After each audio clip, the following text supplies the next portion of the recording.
ರಾಜ್ಯದಲ್ಲಿ ಮುಖ್ಯಮಂತ್ರಿಗಳು ರಾಜೀನಾಮೆ ನೀಡಿ ಹೊಸ ಮುಖ್ಯಮಂತ್ರಿ ಬಂದರೂ ಯಾವುದೇ ಬದಲಾವಣೆ ಅಥವಾ ಅಭಿವೃದ್ಧಿ ಸಾಧ್ಯವಾಗುವುದಿಲ್ಲ.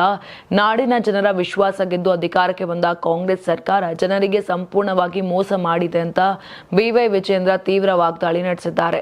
ಇನ್ನು ಕಲಬುರಗಿಯಲ್ಲಿ ಮಾಧ್ಯಮಗಳೊಂದಿಗೆ ಮಾತನಾಡಿದಂತ ಬಿಜೆಪಿ ರಾಜ್ಯಾಧ್ಯಕ್ಷ ಬಿವೈ ವಿಜಯೇಂದ್ರ ರಾಜ್ಯ ಸರ್ಕಾರದ ಆಡಳಿತ ವೈಫಲ್ಯ ಮತ್ತು ನಾಯಕತ್ವ ಬದಲಾವಣೆ ಚರ್ಚೆ ಹಾಗೂ ಹಿಂದುಳಿದ ವರ್ಗಗಳ ಜಾತಿ ಸಮೀಕ್ಷೆ ವರದಿ ಕುರಿತು ಸರಣಿ ಆರೋಪಗಳನ್ನು ಮಾಡಿದ್ದಾರೆ.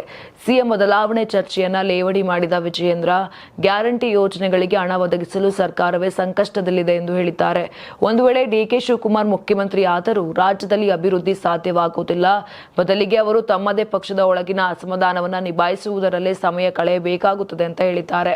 ಹಿಂದುಳಿದ ವರ್ಗಗಳ ವಿಚಾರದಲ್ಲೂ ಸರ್ಕಾರವನ್ನ ಟೀಕಿಸಿದಂತ ವಿಜಯೇಂದ್ರ ಅಹಿಂದ ಹೆಸರಿನಲ್ಲಿ ಅಧಿಕಾರಕ್ಕೆ ಬಂದ ಸಿದ್ದರಾಮಯ್ಯ ಅವರು ಹಿಂದುಳಿದ ವರ್ಗಗಳಿಗೆ ಅನ್ಯಾಯ ಮಾಡಿದ್ದಾರೆ ಎಂದು ಆರೋಪಿಸಿದರು.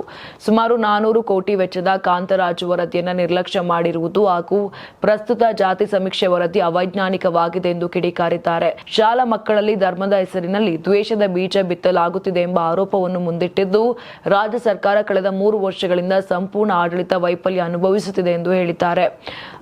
ಕಾಂಗ್ರೆಸ್ ಸರ್ಕಾರ ಜನರ ವಿಶ್ವಾಸ ಕಳೆದುಕೊಂಡಿದೆ ಎಂದು ಆರೋಪಿಸಿದ ವಿಜಯೇಂದ್ರ ಈ ಜನವಿರೋಧಿ ನೀತಿಗಳ ವಿರುದ್ಧ ಬಿಜೆಪಿ ಸುಮ್ಮನಿರದೆ ಜವಾಬ್ದಾರಿಯುತ ವಿರೋಧ ಪಕ್ಷವಾಗಿ ನಿರಂತರ ಹೋರಾಟ ನಡೆಸಲಿದೆ ಮತ್ತು ರಾಜ್ಯಾದ್ಯಂತ ಪಕ್ಷದ ಬಲವರ್ಧನೆಗೆ ಆದ್ಯತೆ ನೀಡಲಿದೆ ಎಂದು ಸ್ಪಷ್ಟಪಡಿಸಿದ್ದಾರೆ.